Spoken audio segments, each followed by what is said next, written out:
Ya no sabes ni qué hacer con esas bolsitas, cubiertos, envases de unicel y ese largo etcétera de residuos plásticos que se generan día con día. Entonces te va a caer perfecto que te presente a Red Circular.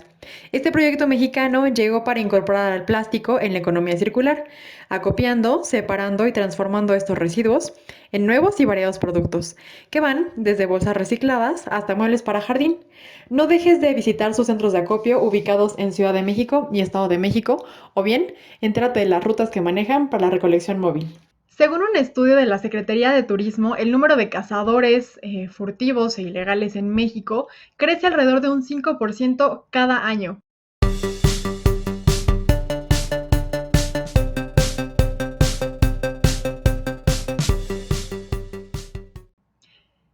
Hola a todos, bienvenidos a un episodio más de Perspectiva Verde, el podcast. Hoy estamos muy contentos porque estamos retomando estas sesiones de información y de entrevistas otra vez, después de un periodo un poco largo de hibernación, querramos verlo así.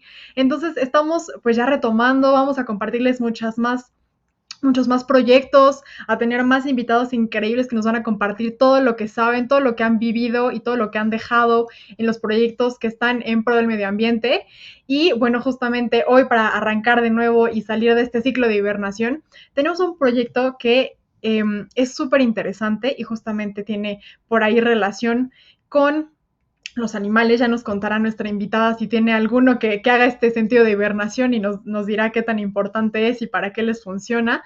Y bueno, sin más preámbulo, les voy a comentar un poco sobre nuestra invitada. El día de hoy tenemos a Ena Buenfil. Ella nos está acompañando desde el estado de San Luis Potosí. Ella es licenciada en turismo y tiene una maestría en gestión del turismo sostenible. Además, es especialista en turismo de aventura y es fundadora de la unidad de manejo para la conservación de vida silvestre que se llama Selva TENIC.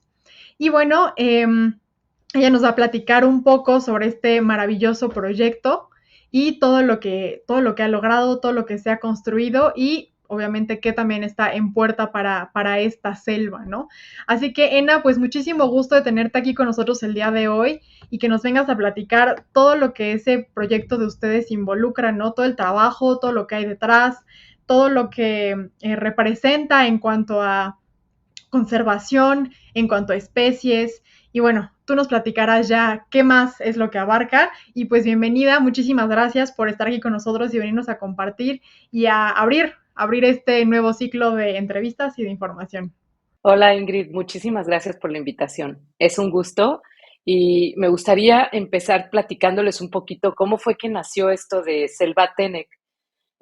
Para fines comerciales, nosotros decidimos llamarle Ecopark, porque el tema de UMA, que es Unidad de Manejo para la Conservación y Aprovechamiento Sustentable de la Vida Silvestre, es un término bastante técnico que solamente lo conocen los biólogos, los veterinarios, la gente que está relacionada en investigación, en conservación, pero el público en general no.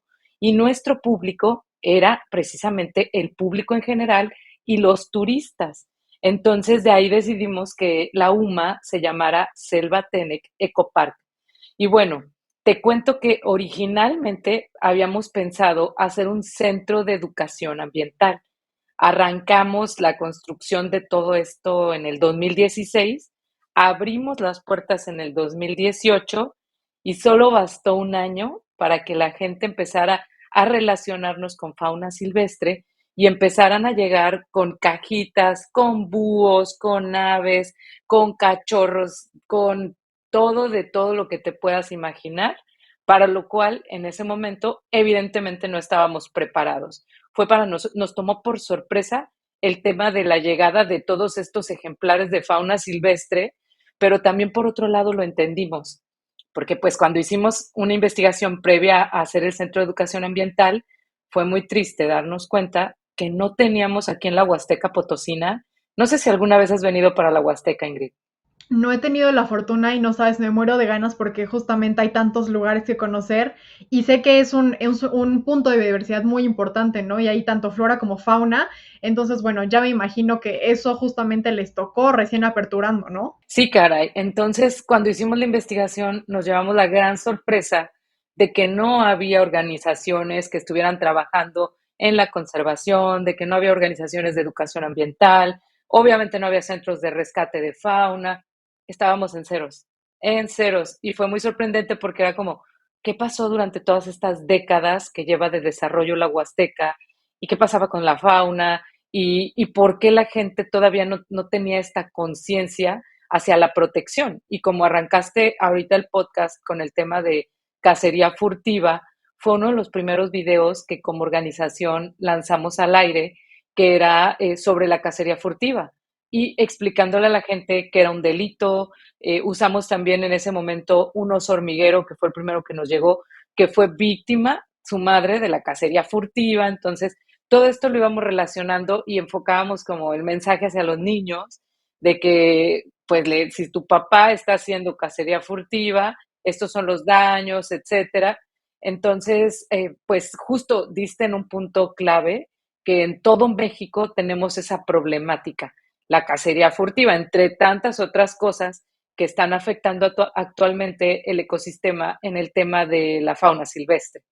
Entonces, bueno, pasó 2018, 2019, arrancamos recibiendo fauna, tuvimos que capacitarnos así a marchas forzadas, porque ya los teníamos en la mano, entonces fue como, vamos a investigar las especies, la dieta, el manejo, muchísimas cosas, y bueno, afortunadamente nos empezó a ir bastante bien en el tema de crianza artificial, que crianza artificial se llama cuando recibes ejemplares que vas a terminar de criar, ¿verdad? Porque se quedaron sin madre, son huérfanos, entonces arrancamos con la crianza artificial y bueno, ya llevamos ahorita 3 años, cumplimos el 9 de mayo, trabajando con el tema de rescate de fauna silvestre. Oye, no, pues es que realmente ha sido una labor titánica y como bien dices, ¿qué pasó, no? O sea, ¿por qué hay esa laguna en tanto tiempo? Y sobre todo que la Huasteca Potosina ha sido un centro de desarrollo turístico muy importante, ¿no? Y que con mayor razón habría que estar poniendo el punto sobre las IES de, ok, ¿qué pasa con los animales? ¿Qué pasa con la fauna? ¿Qué pasa con los turistas y esa convivencia entre estas especies, ¿no? Es muy interesante que se hayan topado con esa problemática y sobre todo también es muy importante que ustedes como, bueno, como profesionistas, pero también como personas civiles, se hayan dado la tarea de decir, es que aquí hay un hueco, muy grande, hay que hacer algo, ¿no? O sea, tenemos que hacer algo y que no dejaron esto en manos de las autoridades. No sé si en algún inicio intentaron ustedes acercarse para pedir apoyo a las autoridades, cómo fue esa recepción en caso de que lo hayan hecho. Y bueno, a final de cuentas, ¿qué fue lo que los motivó, ¿no? A seguir pues con el proyecto, ese camino, porque como bien dices, seguro no fue sencillo, seguramente los tomaron por sorpresa muchísimas especies, muchísimas demandas, ¿no? Que ustedes no tenían ni pensadas ni en ningún momento. Entonces, ¿cómo fue un poquito ese proceso, Ena? Te digo, esta parte de gubernamental, ¿hubo apoyo, no hubo apoyo, se acercaron? ¿Cómo fue pues ese conformarse, ¿no? También como proyecto. Mira, esto fue bien interesante porque fue algo que tampoco nos esperábamos, de que creamos el proyecto, teníamos pues especialistas, arquitectos, biólogos y generamos todo este esquema de lo que queríamos hacer. Y cuando llegamos a la Semarnat, nos trataron súper mal. Para empezar, la mayoría de las UMAS, que es pues como el término en el que se acopla todo esto que te estoy comentando, la mayoría de las UMAS empiezan al revés. Es decir, no llegaban con el proyecto a Semarnat, sino que por X situación ya estaban haciendo algo, por lo general, en un rancho, y luego entonces ya les exigían que cumplieran con el registro. Y nosotros fue al revés, fue como, no tenemos nada en el sitio y aquí está el plano y aquí está el plan de manejo y aquí está todo lo que vamos a hacer. Y llegamos, hicimos una presentación ejecutiva, así todo lindo, estábamos bien emocionados por todo lo que se podía venir a raíz de esto, ¿no? Y la respuesta de la persona que nos recibió, porque por ejemplo la delegada había quedado que ella nos iba a atender, a la hora de la hora mandó a alguien más y la respuesta de esta persona fue, no tenemos dinero. Y eso fue muy sorprendente porque nosotros no íbamos a pedir dinero, pero es como esa forma tan despectiva de las instituciones muchas veces de pensar que alguien se acerca única y exclusivamente para pedir dinero.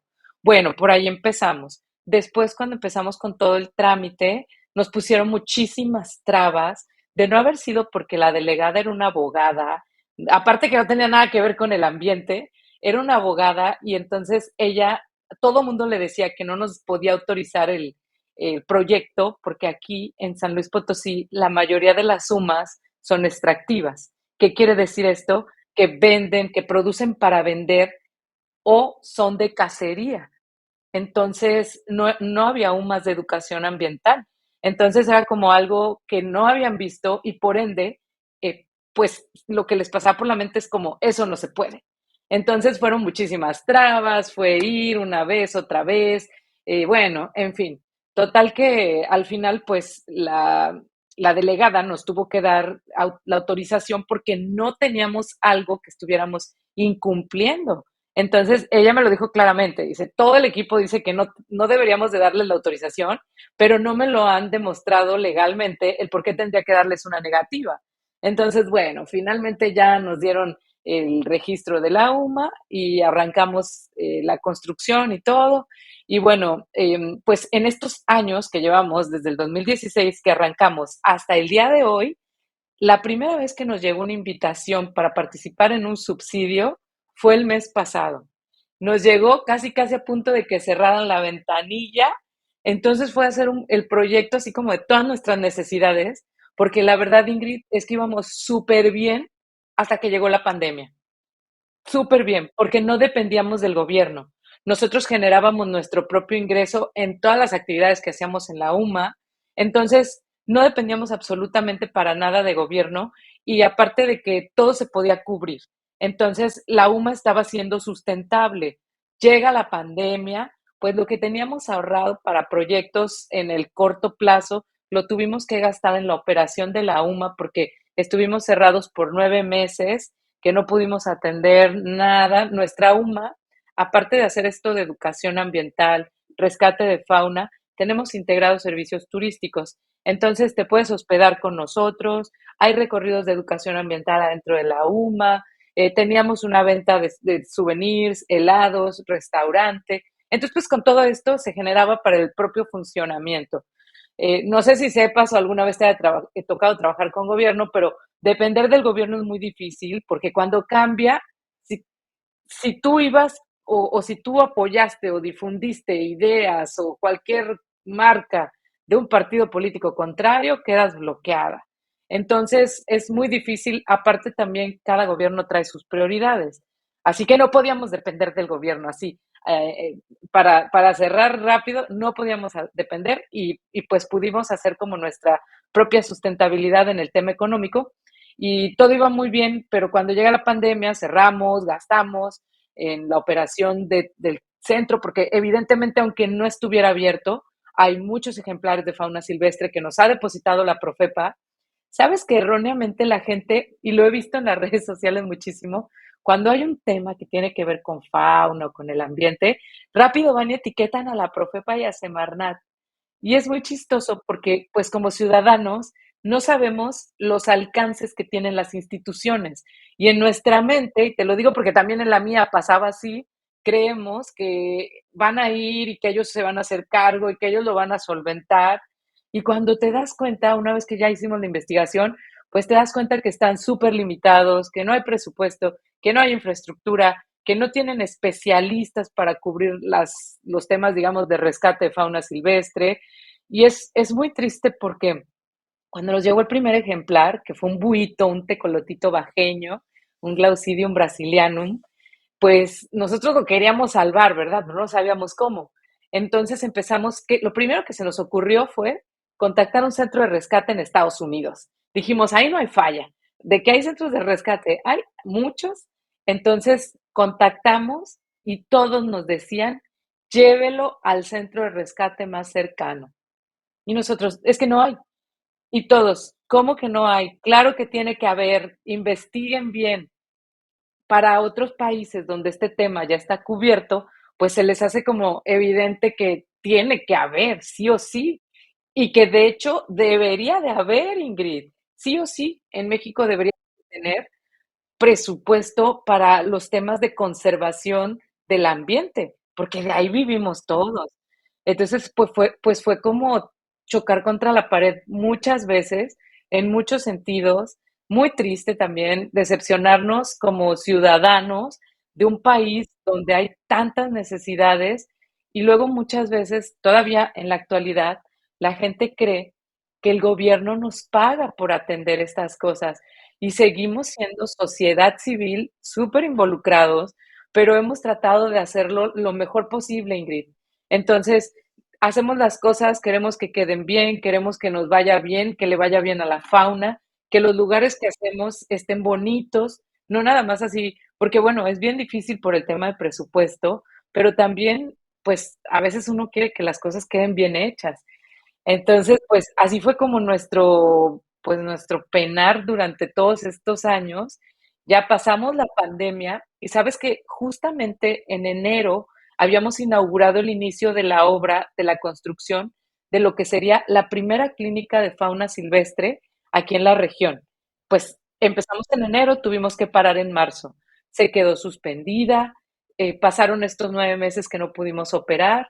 Después retomamos la construcción, así como que súper lento todo, con 3 personas, con un maestro y 2 albañiles, y así fuimos avanzando hasta que por fin, en diciembre del año pasado, pudimos inaugurar la primera clínica de fauna silvestre para la Huasteca.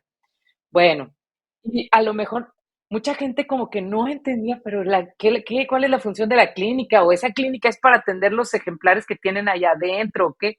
Y la realidad es que estábamos muy limitados, Ingrid, porque toda la fauna que nos llegaba previo a tener la clínica, teníamos que atenderla en mi casa, en mi domicilio particular. Entonces te hablaba de que tú podías llegar a visitarme y te salían 3 venados por un lado, un oso por acá, un águila aquí. No, no, impresionante.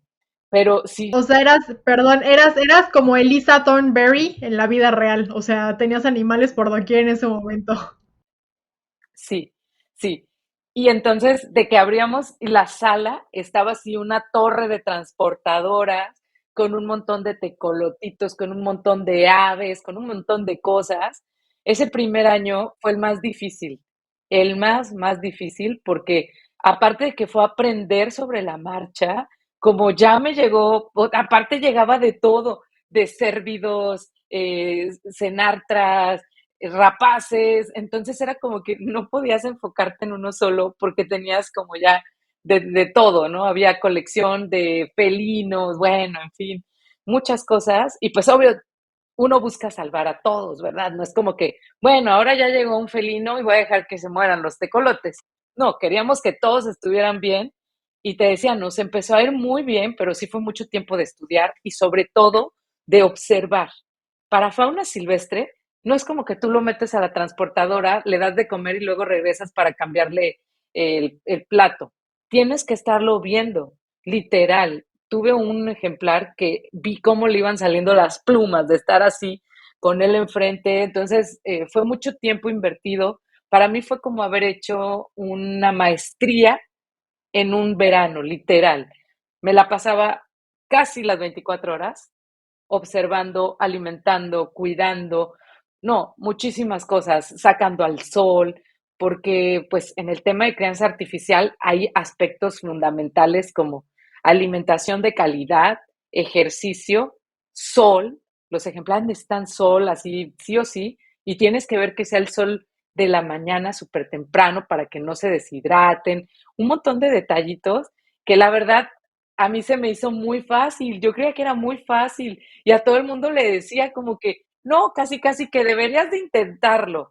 Hasta este año que tuvimos oportunidad de trabajar como con profesionales y que tú veías que se les morían. Entonces decías, pero ¿cómo? Si tú hiciste una carrera relacionada. Entonces ahí te das cuenta que no es nada más tener un título, sino que tiene mucho que ver con, no, ahí me di cuenta que el sentido común es parte de los requisitos cuando tú trabajas con crianza artificial de fauna silvestre. Si no tienes sentido común, estás perdida. Y aparte, observación excesiva, porque cuando te llega algo tienes que ver que si no camina bien, que si el ala se le cae, que si no se está levantando, mil cosas, que si ya abrió un ojo, que si el otro se le cerró, todo. Entonces empecé a darme cuenta que no era tan fácil, pero que había tenido esa oportunidad de experimentar y me había dado, pues, no sé, como ese sentido común, esa observación, la facilidad de poder atender la fauna y no solamente, porque imagínate, bueno, el primer año sí me la aventé como solita, ¿no? De que atendía uno y otro y otro. Ya después, al siguiente año, ya sé, empezaron a llegar practicantes de carreras, veterinaria, biología, ingeniería ambiental. Entonces, ahí ya empiezas a ver que todo lo que haces tienes que llevar tu registro, porque ya cuando llega alguien para ayudarte, ya tú le puedes decir, hay que darle 5 gramos de tal cosa, hay que darle tal, el agua se le administra así, ya tienes como todo, ¿no? Como el esquema. Y eso se facilita, hace que la gente te pueda ayudar y también, bueno, que el ejemplar pues esté seguro, ¿no? No, no, no, imagínate que me tocó tener practicantes de veterinaria que hacían que aspectos tan obvios, bueno, tan de sentido común, como que tú no puedes abrirle el pico a un ave y echarle agua, porque la matas, así, se te broncoaspira, y entonces de que llegaba y de repente veía así como que, no, para, no puedes hacer eso. Entonces, sí, y vemos por otro lado también como toda esta deficiencia que hay en el sistema educativo, donde no les incluyen en la mayoría de las carreras de veterinaria el apartado de fauna silvestre. No, es que eso es como que está como opcional, ¿no? O sea, yo en los planes de educativos que he visto, está como optativa, como opcional, como... Porque creo que también desde ahí, y ahorita nos complementarás tú esta idea, pero creo que desde justamente el punto educativo no se le está prestando la atención necesaria, ¿no? O sea, como que nadie, como que piensan, bueno, o sea, ¿para qué les enseñamos a, no sé, como tú dices, no algo tan sencillo, dosificarle agua a un ave, pues si no lo van a ocupar, ellos van a ver perros, gatos, vacas, caballos, a lo mejor, ¿no? Pero pues hay las demás especies, a ver quién las cuida, a ver quién las salva, a ver quién las cura, ¿no? Imagínate. Y aparte, es que esto es en el tema ya, digamos, profesional, pero tengo la teoría de que toda esta problemática se ha derivado porque jamás en el kinder ni en la primaria nos hablaron de la importancia de la fauna silvestre. Nos hablaban de los animales de la granja, de los animales domésticos, pero ¿cuándo nos hablaron de la fauna silvestre? Por eso hay tantas organizaciones que trabajan rescatando perros y gatos. ¿Y cuántas organizaciones rescatan fauna? Es mínimo. Si nosotros supiéramos cómo ingiere, cómo tiene esta injerencia la fauna silvestre en la salud de nuestros ecosistemas, te aseguro que habría mucho más organizaciones salvando fauna silvestre que salvando a los perros y a los gatos, que no está mal, porque también el poder tener este control de perros y gatos indirectamente ayuda a la fauna silvestre. Pero es esto, nunca nos hablaron de ellos en el kinder ni en la primaria, entonces se me hizo muy chistoso una vez hicieron un experimento social en la Ciudad de México, donde entrevistaban a gente en la calle y le preguntaban, a ver, tengo una duda, si se extingue el jaguar, ¿a ti te afecta? Y el 95% dijo, a mí no. ¿Por qué? Porque estamos súper desapegados de la parte natural, no sabemos cómo funciona esta interacción, fauna, bosques, etcétera, regulación de ecosistemas, servicios ecosistémicos. Es como no sabemos que todo el aire que respiramos, la lluvia que nos llega, los alimentos y la relación que hay entre la lluvia y los alimentos, todo tiene que ver con la naturaleza y el equilibrio de esta. Y que para que haya un equilibrio tiene que haber fauna. Y para que haya fauna, tiene que darse las condiciones que tristemente en nuestro país no están dadas por diferentes situaciones. El tema de la pérdida del hábitat está afectando terrible. Y hay otros países donde ya empezaron a tomar medidas, por ejemplo, Costa Rica. En los últimos 30 años recuperó el 50% de sus bosques. Imagínate nada más qué paraíso para un animal de fauna silvestre vivir en Costa Rica. Me ha tocado, a raíz de este trabajo que hemos hecho, ir a Brasil darte cuenta que en Brasil hay tantas organizaciones de conservación bien establecidas, y bien establecidas quiero decir que pueden conseguir generar recursos, consiguen, bajan de gobierno, de empresas, etcétera, y están muy bien establecidas y hacen trabajos impresionantes. Y cuando lo comparamos en nuestro país, hay algunas organizaciones, la mayoría no están bien establecidas, las que están bien establecidas, muchas no son donatarias, y lo más triste es que aquí en México vemos que a la mayoría de los empresarios no les, no les llama la atención porque desconocen completamente el tema de apoyar a la conservación. Entonces lo ven como un gasto, sin darnos cuenta que es una inversión para el futuro de todos, caray. Por supuesto. Es que justamente es un tema bien complejo, ¿no? Y como tú bien dices, evidencia o a raíz de que ustedes han estado en este proyecto, se han dado cuenta, ¿no? De las grandes fallas que hay, de esa desconexión tan grande que hay entre seres humanos, naturaleza, entre el ecosistema en el que estamos, ¿no? En el que nos desarrollamos, esa falta de infraestructura del mismo gobierno, ¿no? Entonces, es un problema que está conformado por muchos factores, es algo muy complejo, ¿no? Lo vuelve complicado, pero justamente creo que el que haya o el que empiece a haber más proyectos como el de ustedes, bueno, ya es una pequeña esperanza, una pequeña luz, ¿no? Y además es una labor bien importante, porque como tú bien dices, de repente es difícil hacer esa conexión, ¿no? O sea, claro ejemplo de la encuesta que nos comentabas, se les hace muy lejano, ¿no? A las personas decir, bueno, pues es que yo con el jaguar, pues yo qué tengo que ver, ¿no? O sea, yo como que para qué lo veo, para qué le hago, etcétera. Entonces, es súper importante en este sentido que su proyecto, además de estar rescatando a las especies, haga esta labor de estar informando, ¿no? Justamente para que la gente haga este clic y diga, ah, es que sí es cierto, ¿no? O sea, tenemos que cuidar todo, la flora, la fauna, el medio ambiente y somos parte de un todo, ¿no? O sea, no estamos aislados de los tecolotes o de los cacomixles o de los jaguares o de cualquier especie, o sea, no estamos aislados, ¿no? Hay ahí, digamos, hilos finitos, invisibles, milimétricos que nos unen a todos con todo, ¿no?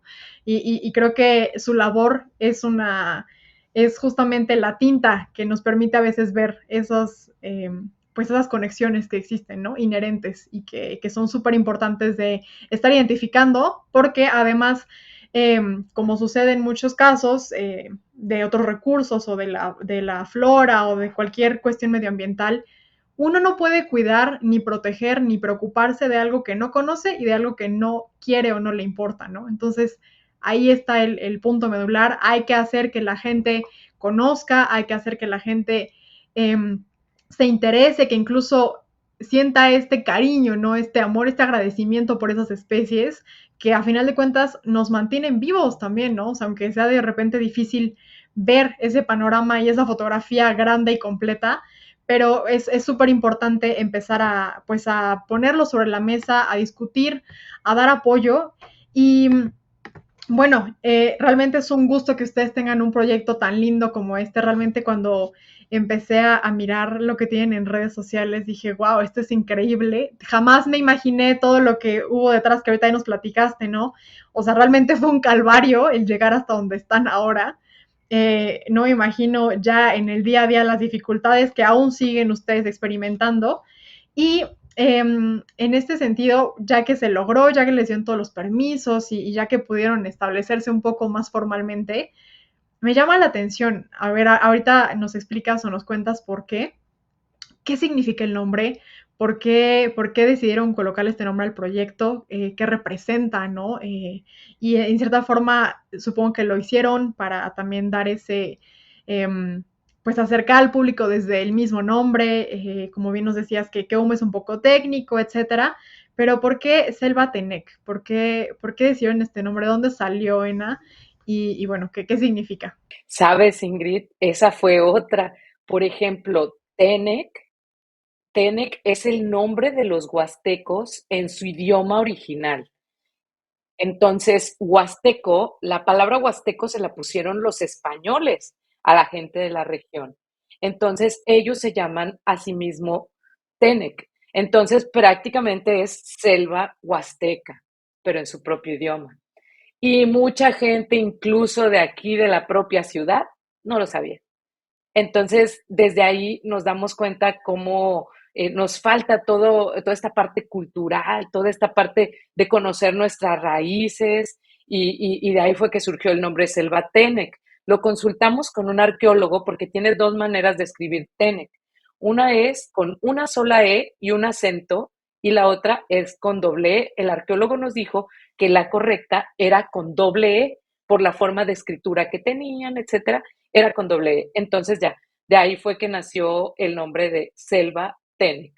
Entonces, pues ya arrancamos, era como que la gente al inicio pensó que nosotros sacábamos de vida silvestre los ejemplares para ponerlos en exhibición, porque desconocían el tema de la limitante de Profepa. Profepa, tristemente, no tiene a dónde mandar los ejemplares. Entonces, los ejemplares que se entregaban de aquí de la Huasteca, ya fuera por tráfico, por tenencia ilegal, por cualquier situación que tuviera que ver, que tuviera que intervenir la Profepa, los mandaban a San Luis Potosí. Hay un parque en San Luis Potosí que es del estado, y allá era como el centro de acopio. Muchos de ellos morían simplemente por el cambio de clima, porque allá es desierto, y aquí estamos todavía en un poquito de clima como si fuera selva.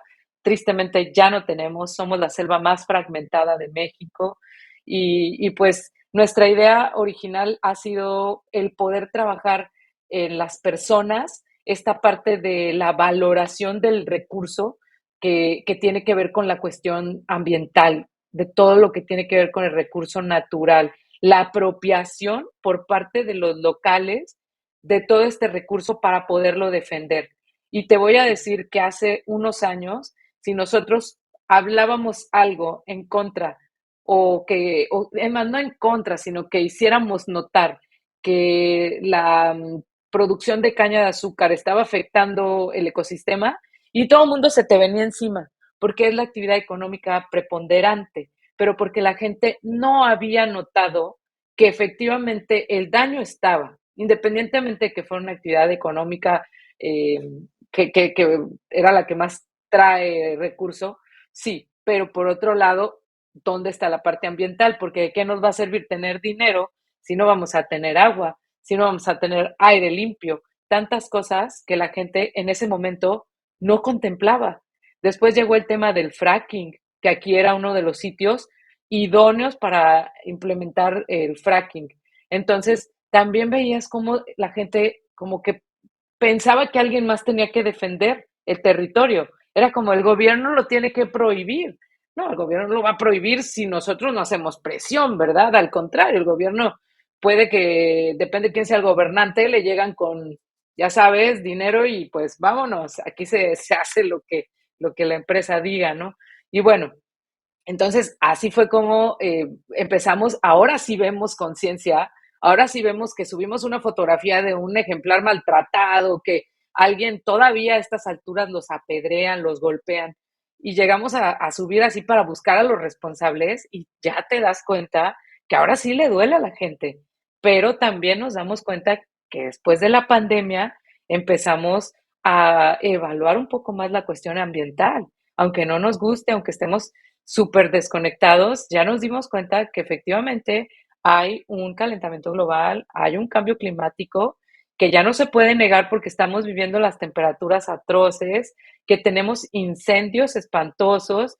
Entonces ya la gente, um, como de manera acelerada, tuvo que llegar al punto en que efectivamente nos dimos cuenta que sí tenemos que hacer algo.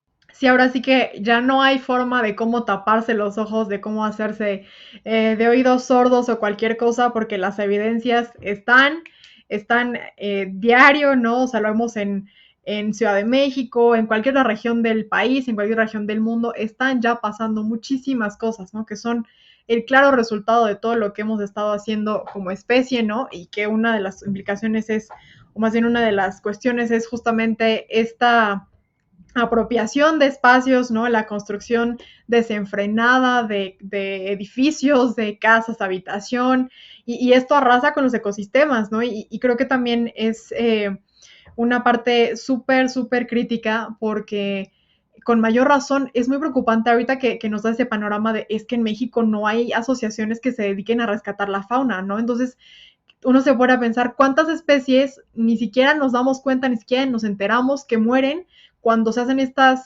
talas masivas, estas podas, ¿no? Para hacer construcciones, plazas comerciales, cantidad de edificios. ¿Qué está pasando con esas especies? O sea, terminan muertas y nadie las visibiliza. Los medios de comunicación, al menos yo no he visto o no recuerdo tener algún noticiero presente que diga, ¿sabes qué? Se perdieron tantas especies o se reportó un incendio acá y flora y fauna se perdió tanto o se rescataron tantas, nada, o sea, ni siquiera los medios de comunicación están dando difusión a algo que es tan importante, ¿no? O sea, desde el hecho de invisibilizarlo, porque seguramente lo saben, pero es parte de cubrir esas fallas, ¿no? Y decir, no, pues aquí no pasa nada y no hay especies, no hubo daños, ¿no? Etcétera. Entonces, es muy preocupante pensar que en todos estos años de crecimiento exponencial de la población y de construcciones ha estado pasando esto, ¿no? O sea, ¿cuántos ejemplares hemos perdido en estos, no sé, 10, 15 años que ha sido todo tan rápido, todo tan voraz y ventas y construcciones y que realmente nunca se ha hecho una evaluación de impacto ambiental, ¿no? Y solamente todo pasa, como tú bien dices, llega alguien con un maletín lleno de un fajo de billetes y todo está resuelto. Entonces, es sumamente preocupante y creo que eso todavía hace mucho más loable lo que están haciendo ustedes. Realmente es un proyecto que creo que tiene mucho que aportar, no solamente al medio ambiente, sino a la sociedad también, ¿no? Porque es esta cuestión de acercar a las personas, justo de que se sientan propias, ¿no? De las especies de su región, en este caso en la Huasteca. Eh, y que a veces ni siquiera conocemos tampoco, ¿no? O sea, hay tantas regiones que tienen su fauna, su flora particular, y ni siquiera lo sabemos, porque ya son tan escasos también los ejemplares que uno ni se imagina, ¿no? Por ejemplo, donde yo vivo, afortunadamente todavía hay muchos cacomixtles, y de repente los puede ver uno corriendo por ahí con sus colitas, ¿no? Pero, o sea, realmente ya son pocos los lugares donde quedan especies todavía que pueden o que se han logrado adaptar, ¿no? A los cambios, a la infraestructura, a la destrucción de su hábitat natural. Y bueno, en ese sentido, tienen ustedes una labor impresionantemente grande, ¿no? Difícil, como bien nos dices, porque incluso la gente que uno creería que está preparada para lidiar con esto no lo está. Entonces, también están en ese aprender sobre la marcha, a prueba y error a veces, ¿no? Seguramente. Y en ese sentido, Ena, ¿cuántas especies tienen ahorita ustedes rescatando, no sé, apoyando? Mira, dentro del parque, porque hay como una división, los que están en exhibición, que son los que ya no tienen posibilidad de ser liberados, de ser reintegrados al hábitat, y los que no están en exhibición.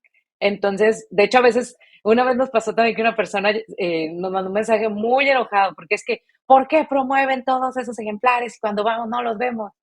Entonces ya nos dimos cuenta que teníamos que hacer más énfasis en decirle a la gente, pues que no todos se pueden ver y que su aportación nos ayuda a liberar a todos esos que no se pueden ver, ¿verdad? Y que es por el bien del ecosistema que ellos están bloqueados de la vista del público. Entonces, en la UMA tenemos 5 felinos. Es el jaguar, el puma, el ocelote, el lince y el margay, que también le llaman tigrillo. Esos son en el tema de felinos. Luego tenemos cuatíes, que es, bueno, el cuatí aquí en la zona le llaman tejón, es muy común, tenemos 3. Luego tenemos venado cola blanca, que es una tristeza enorme porque cada verano, normalmente en verano es cuando las hembras tienen sus crías y cada verano los cazadores furtivos dejan huérfanos muchísimos. Y hay muchos que no se logran salvar porque no alcanzan a tomar calostro y es muy difícil estabilizarlos. Y no, de verdad, es bastante complejo trabajar con los cérvidos cuando están recién nacidos. A veces la leche no les cae bien, bueno, en fin, mil de cosas. Entonces, tenemos venados también. Y martucha, tenemos un potos flavus, que también se le llama mico de noche. Estos son los que están en exhibición. no van a poder ser reintegrados. Muchos de ellos vivieron como mascota en la casa de alguien por muchos años, otros no tienen colmillos, entonces tienen diferentes situaciones donde no nos permite reintegrarlos a vida silvestre. Ahorita, para liberación, tenemos un oso hormiguero. Perdón, y también hay otros 6 osos hormigueros que no van a poder ser liberados, pero todavía no están integrados al parque y ahorita te voy a contar qué es lo que va a pasar. Tenemos un oso hormiguero que ese ya está en un proceso de rehabilitación. Tenemos 2 tecolotitos megascops, tenemos ahorita 4 Glaucidium brasilianum, tenemos una Cicaba virgata, tenemos un Nyctibius, que es se llama pájaro estaca, que ese lo acaban de entregar ayer en pésimas condiciones. La gente se queda con ellos, les da de comer lo que no debe, carne de res, carne molida, que son alimentos con exceso de grasa, a un animal que es insectívoro, y ya cuando ven que se les está muriendo, ahí ya llegan a entregarlo. Pero normalmente ya en esas condiciones no se pueden salvar. Todavía están, veremos, pero ojalá que lo logren. Y tenemos un ocelote que también está para reintegración. Entonces, tenemos 2 grisones. Estos 2 grisones tampoco van a poder ser reintegrados al hábitat, fueron criados bajo crianza artificial. Tenemos un aguililla cola blanca que también está esperando. Es que tenemos algunos que están en la UMA ya, tengo otros que todavía están en mi domicilio esperando que les construyamos su espacio en la UMA, pero hemos tenido que establecer prioridades. Entonces, la primera fue la clínica.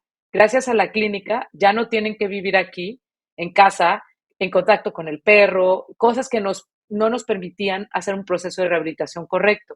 Ahora ya que está la clínica, listo. Están bloqueados del público, están atendidos, están bloqueados de animales domésticos y preparándose para ser liberados. Entonces, y tenemos un búho cornudo también que va para liberación. Entonces, se tuvieron que quedar en espera de su espacio varios ejemplares. Los 2 grisones están esperando espacio, los 6 osos hormigueros están esperando espacio, el aguililla, incluso el margay, que es el tigrillo, tuvimos que dividirle el espacio al ocelote para que el tigrillo pudiera vivir al lado porque no teníamos dónde ponerlo. Justo vi un video muy chistoso que tienen en su Instagram donde están justamente divididos y el tigrillo es fiera, entonces está intentando molestar a su compañero de celda. Y entonces se le avienta y le avienta la araña. Muy chistoso, muy simpático. Se ve que es súper activo, bien pilas. Sí, decíamos, era como un pitbull contra un chihuahua. Y bueno, y afortunadamente lograron adaptarse. Es decir, ni al ocelote le interesa molestar al tigrillo y el tigrillo no vive estrés porque está al lado del ocelote. Entonces se logró, pero no es lo ideal. Obviamente cada quien tiene que tener su propio espacio, porque hay un momento en que en vida silvestre el tigrillo sí podría ser el alimento del ocelote por el tamaño. Entonces, bueno, ahí estamos en ese proceso. Te digo, le dimos prioridad a la clínica, que de verdad no nos arrepentimos porque nos ha permitido hacer estos procesos de aislamiento para varias especies. Ya liberamos también un cacomixtle que pasó por ahí su rehabilitación en la clínica. Entonces eso nos ha permitido como ampliar el espacio y poderlos tener ya separados. Bueno, ¿y qué es lo que sigue ahorita? Como ya te decía, están 6 osos hormigueros en el espacio de uno, porque únicamente teníamos uno y jamás creímos que íbamos a tener una lluvia de tamandúa mexicana. Literal, nos llovieron el año pasado. Era uno una semana, la otra semana otra, la otra, otro. Llegamos a tener 8 tamandúas de manera simultánea. Pudimos reintegrar 2, pero todos los demás eran muy pequeñitos, no los podíamos liberar. Entonces llevaron esta crianza artificial, pero no teníamos tampoco cómo bloquearlos del contacto humano, de que vieran al perro. Entonces ellos ya no son candidatos a liberación, se van a quedar para educación ambiental, se van a quedar para reproducción, porque también pensamos en poder hacer un programa donde las crías que nazcan de ellos las podamos mandar a vida silvestre. Y bueno, tantas cosas que queremos hacer, pero ahí vamos. Y eso es lo que sigue ahorita. El próximo mes vamos a tener la inauguración del primer centro de rescate para osos hormigueros en México.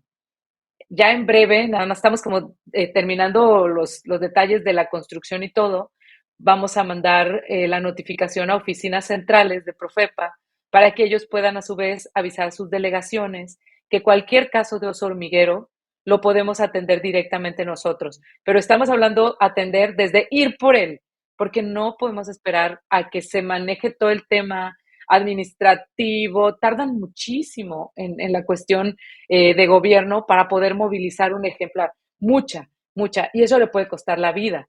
Entonces, es como que ahorita nos estamos preparando, sí, el tiempo es oro cuando son neonatos, sí. Entonces, nos estamos preparando para tener todas las herramientas para que en cuanto haya reportes, vámonos, inmediatamente vamos, lo recogemos, se le atiende, llega, se pone en su área de aislamiento, etcétera.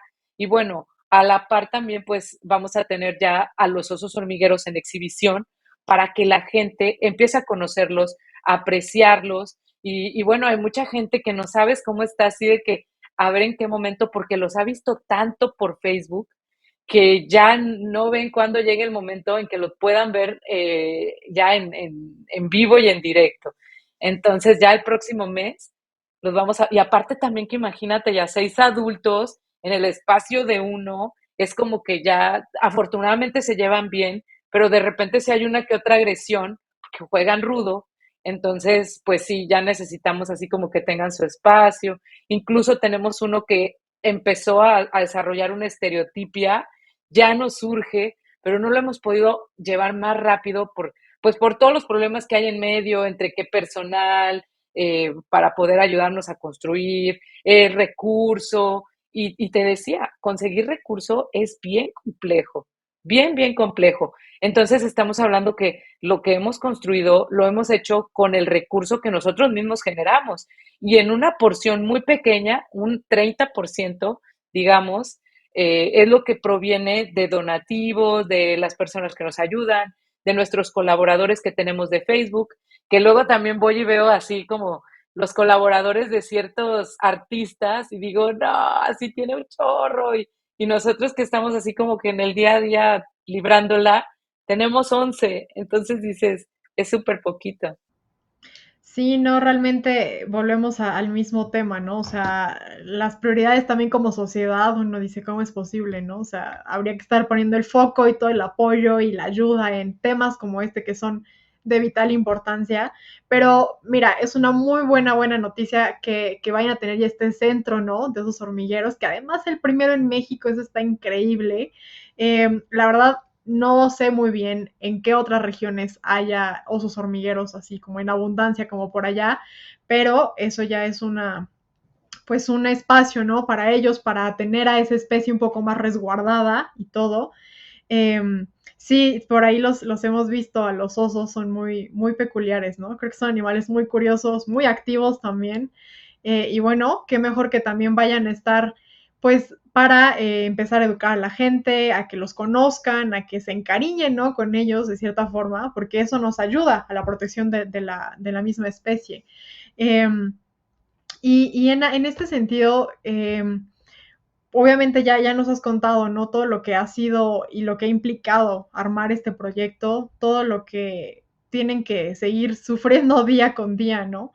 Eh, bueno, todas las especies que tienen, que son muchísimas, porque además, o sea, no es lo mismo cuidar a un gato o a un perro que a cualquiera de estos animales, ¿no? O sea, tienen muchísimas particularidades, necesidades especiales, son todos diferentes, ¿no? Además de eso, cada uno tiene su personalidad, aunque sean de la misma especie, entonces con todo siempre es un aprendizaje constante, ¿no? Siempre hay que estarlos, como bien dices, observando, analizando, para cuidarlos de la mejor forma. Y me parece muy interesante que hayan logrado, ¿no? Tener esta, pues, diversidad, a final de cuentas, de especies y que los tengan en recuperación y que afortunadamente muchos de ellos se han podido reintegrar a su hábitat, que hayan podido hacer esa reinserción. Y en ese sentido, Ena, ¿cómo dan ustedes seguimiento a las especies que llegan a liberar, no? O sea, después de que pasan por su rehabilitación, por su recuperación, lo que necesiten, ¿cómo dan ese seguimiento? ¿Qué es lo que hacen para esas especies? Ay, qué bueno que dijiste, porque ese es un punto clave que ahorita nos tiene bien angustiados con el brujo. Brujo es el oso hormiguero, él vino de los Tuxtlas y es el primero que sí pasó un proceso de rehabilitación diferente. pero estamos en el dilema de su liberación. Te decía que apenas salió este tema de subsidio y metimos dentro del subsidio em, para poderlo monitorear, porque hasta ahora lo único que hemos podido monitorear son algunas aves porque les colocamos un anillo en sus patas. Entonces, a veces nos han reportado alguna que murió, pero eso nos da mucha información. Por ejemplo, tuvimos un tecolotito, un Glaucidium brasilianum, que esos son de los que más nos llegan cada año, que murió en el predio del vecino porque se ahogó en una pila que tenía con agua, que muy probablemente, como ellos son insectívoros, fue a atrapar algún insecto y ya se mojó las alas, no pudo volar. Y entonces con el anillo nosotros pudimos identificar que él tenía 5 meses viviendo en vida libre. Eso es muy interesante porque él había pasado un periodo de rehabilitación de 25 días. Eso te dice que 25 días es un término que funcionó para un ejemplar, entonces pudiera funcionar para otros. Entonces ya también tú puedes establecer como tus parámetros de cuánto tiempo mantengo un ejemplar previo a liberarlo a vida libre. Entonces nos dijo también esa información que los que liberamos en la UMA se mantienen ahí alrededor. Hay alta probabilidad de que se mantengan porque él 5 meses estuvo en el predio del vecino o moviéndose ahí en la cercanía de la UMA. Pero, pues claro que lo que quisiéramos es ponerles rastreador, poder monitorear, incluso en algunos casos poder recapturar qué es lo que queremos hacer con el brujo, montarle su chaleco, mandarlo a vida libre, mandar a alguien, obviamente, con él a estar en el territorio cerca de donde se libere, monitorearlo, recapturarlo al mes para volverlo a pesar y darnos cuenta si se está integrando bien al ambiente, si está comiendo, si no ha perdido mucho peso, si trae ectoparásitos, cosas que nos van a ayudar a poder definir que el tiempo que nosotros determinamos para él fue suficiente para que él pudiera readaptarse y que el trabajo que se hizo de rehabilitación fue suficiente para que él pudiera conseguir su alimento en vida libre. Entonces, y si no, todavía estamos de verdad que en el dilema de pensar si lo mantenemos para reproducción, si no obtenemos el transmisor, o qué hacemos, ¿verdad? Porque es como, sí, es un dilema, dice, se invirtió mucho tiempo, esfuerzo, dinero en su crianza artificial para que a lo mejor lo liberemos y se muera a los cuantos días porque no se pudo adaptar, ¿no? Entonces, el tema del monitoreo ayuda mucho a poder evaluar estas decisiones. Entonces, el oso hormiguero, déjame te comento también, es una especie en peligro de extinción en nuestro país. Aparte de San Luis Potosí, en el área de la Huasteca, se distribuye también en Hidalgo, en el sur de Tamaulipas, en Veracruz. En Veracruz hemos visto que es uno de los estados que más incidencias de atropellamiento tiene. Se distribuye en Tabasco, en toda la parte de la península de Yucatán, Chiapas, Quintana Roo y bueno, en Oaxaca también hemos recibido un ejemplar de Oaxaca y uno de los principales problemas es el tema del atropellamiento. Entonces nos han llegado las crías a raíz de que las madres han sido atropelladas y de casualidad alguien se para por la curiosidad y se da cuenta que traen una cría. Entonces hemos sacado también campañas para que la gente cuando vea esos hormigueros atropellados se pare y vaya y revise si no traen cría. Híjole, es que pues sí es un tema complejo y como bien desde el monitoreo es súper importante, ¿no? Porque les arroja muchísima información que les permite establecer procedimientos, ¿no? Estandarizar a lo mejor cuestiones y salvar a más especies, que ese es el objetivo, ¿no? Y ahorita que mencionas esto de las causas, ¿no? Por las que llegan a ustedes especies de cualquier tipo, ahora sí quédanos una guía rápida, Ena, de qué hacer cuando vemos a un ejemplar, ¿no? O sea, qué sí hacer, qué no hacer para poner nuestro granito de arena, ¿no? O sea, lo mínimo que esté en nuestras manos, hacerlo y que llegue a ustedes o al lugar donde tenga que llegar, pues en las mejores condiciones posibles, lo más pronto posible, para que tenga una esperanza de vida todavía, ¿no? Claro, qué bueno que preguntas eso, Ingrid, porque muchas veces por querernos sentir que estamos rescatando, hacemos todo lo contrario. Una cosa muy importante es, antes de movilizar una cría o un polluelo, tenemos que cerciorarnos que efectivamente sus padres no están regresando a atenderlo, porque la mejor crianza que puede haber es la que dan los padres. Si nosotros vemos una madriguera con unas crías, no podemos intuir que fueron abandonadas. Hay que recordar que los adultos pueden huir en cuanto nos detectan para su supervivencia. Entonces se van y desde lejos están viendo qué andamos haciendo y cuando nos retiramos ellos regresan con sus crías. Entonces no retirar crías de madrigueras es muy importante. Ahora, dices, bueno, me encuentro un ave en la ciudad así a punto de ser atropellada, ¿verdad? Ahí sí es donde ya tenemos que intervenir en situaciones donde vemos que el animal corre más riesgo que cualquier otra cosa, entonces ahí sí. Y es muy importante que usemos algo para poderlos capturar, porque muchas veces son rapaces, nos pueden morder, bueno, nos pueden picar, nos pueden clavar las garras, depende qué animal sea, nos puede lastimar. Entonces, usar algo, una chamarra, un suéter, guantes, lo que tengamos a la mano para poderlo mover. En el tema de las aves, funciona súper bien para todas una cajita con hoyitos para respirar y cerradita, porque eso lo mantiene aislado como del impacto visual de otras cosas, del estímulo visual, y se tranquiliza más. Entonces, una caja funciona casi para todo. A veces hasta un costal. A veces en un costal podemos trasladar algún ejemplar, no se va a asfixiar y nos puede funcionar de algo rápido. Si tenemos a mano una transportadora de perro, de gato, esas funcionan también muy bien. Y hay algo muy importante que te quiero comentar, Ingrid. También tenemos que tener mucho cuidado porque la fauna silvestre puede transmitirnos enfermedades. Entonces, justo pasó la semana pasada un zorro que reportaron aquí en el sur de la Huasteca.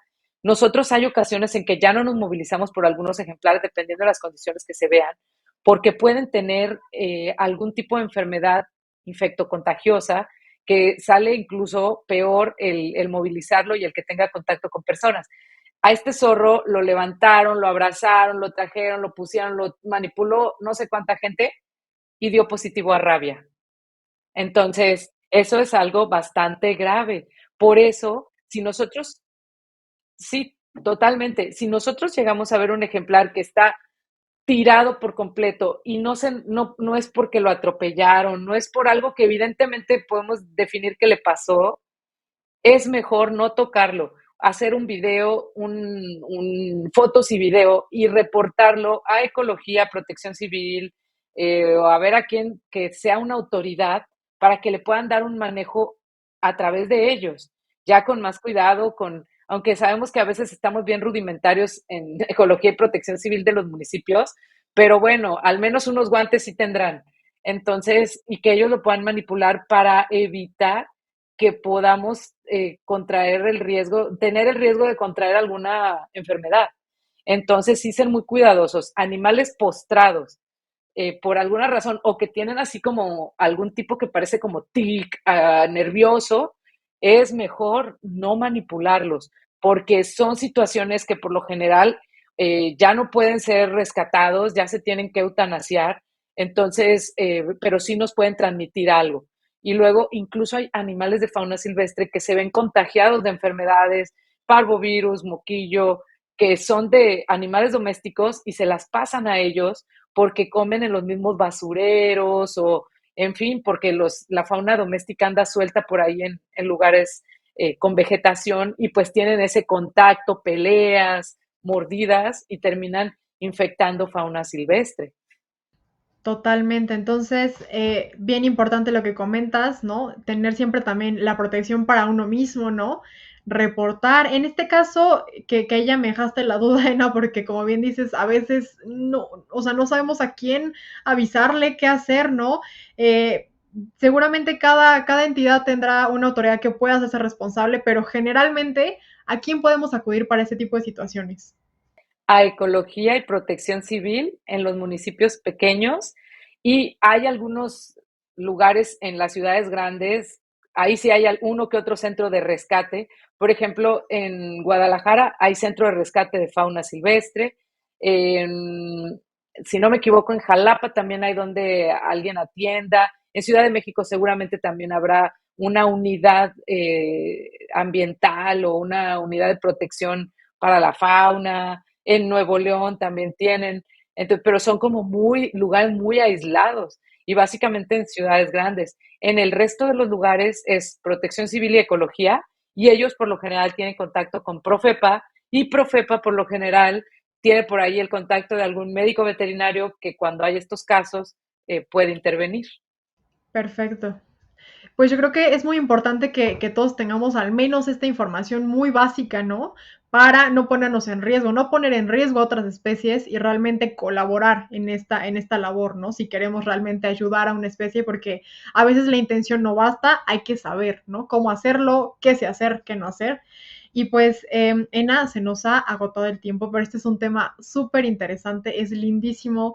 Ojalá nos pudieran en otra ocasión contar más acerca de las especies, ¿no? Porque debe ser bien interesante convivir con ellas día a día, verlas recuperarse, ver cómo se reintegran, ¿no? Cuando es posible. O sea, debe ser una chulada, en serio, lo que ustedes experimentan en su labor.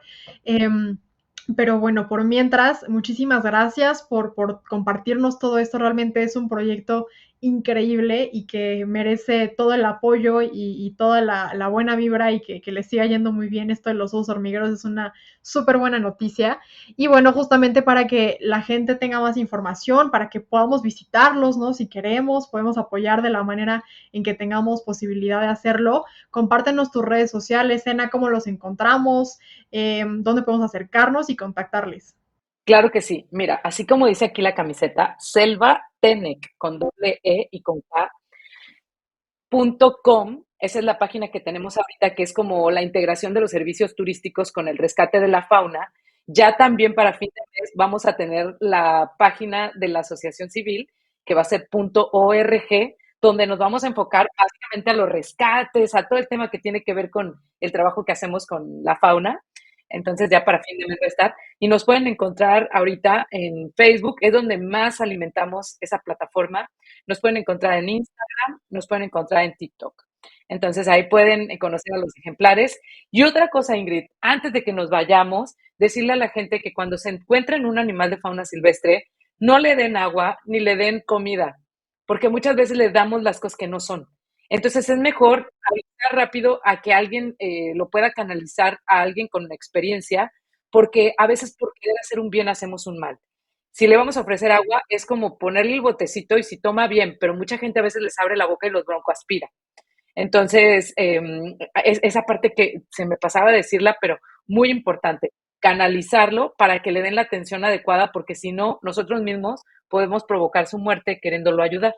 Por supuesto, sí, te digo, la intención no basta, hay que saber y si no sabemos, mejor mantener y notificar y avisar a quien pueda realmente ayudar y hacer un bien a la especie, ¿no?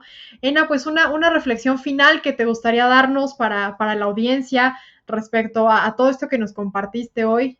Sí, Ingrid, me gustaría decirle a los que nos vayan a escuchar que no tenemos que esperar a que el gobierno solucione las cosas, que nosotros como sociedad civil somos más personas, nos podemos organizar mejor, podemos generar estrategias más eh, que puedan permanecer en el tiempo y que la cosa es que necesitamos querer hacerlo y decir, yo levanto la mano, lo hago, invertir tiempo, invertir dinero, pero sabemos que todo lo que se hace en pro del ambiente y la fauna silvestre es para beneficio del mundo, no es para beneficio mío, de la UMA, de la ciudad, es para beneficio del mundo. Lo que nos afecta aquí le afecta a otros países, le afecta a otros continentes y viceversa.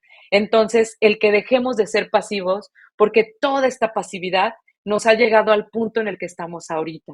Hay que reconocer nuestro poder como sociedad civil para presionar a que las cosas ocurran, para dirigir los esfuerzos a que las cosas pasen, para presentar proyectos que sean en pro de la flora y la fauna silvestre. Totalmente, qué bonita reflexión, justamente englobando todo esto que comentamos y dándonos este sentido, ¿no? De pertenencia, que no somos seres aislados y no somos más ni menos que otros, todos estamos conviviendo en este planeta y hay que hacer lo que nos toca y lo que está en nuestras manos, ¿no?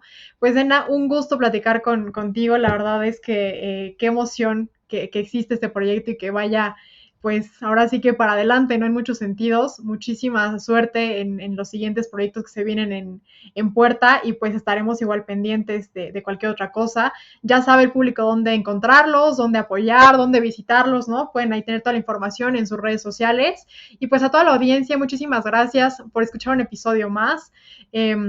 Esperamos les haya sido de utilidad y les haya sido tan interesante como a nosotros, porque realmente fue maravilloso conocer sobre este tema, reanudar las emisiones con un tema tan bonito, con un proyecto tan lindo y con mucho corazón, porque se nota que no ha sido sencillo, pero aquí están de pie y siguen para adelante.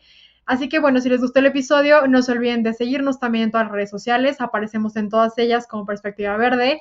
Denle like, compártanlo con más gente, con sus amigos, conocidos, con quien sea, ¿no? Es importante difundir y dar más alcance a este tipo de mensajes, porque como bien dice Ena, si todos nos unimos, realmente pueden pasar cosas grandes y su proyecto es un clarísimo ejemplo.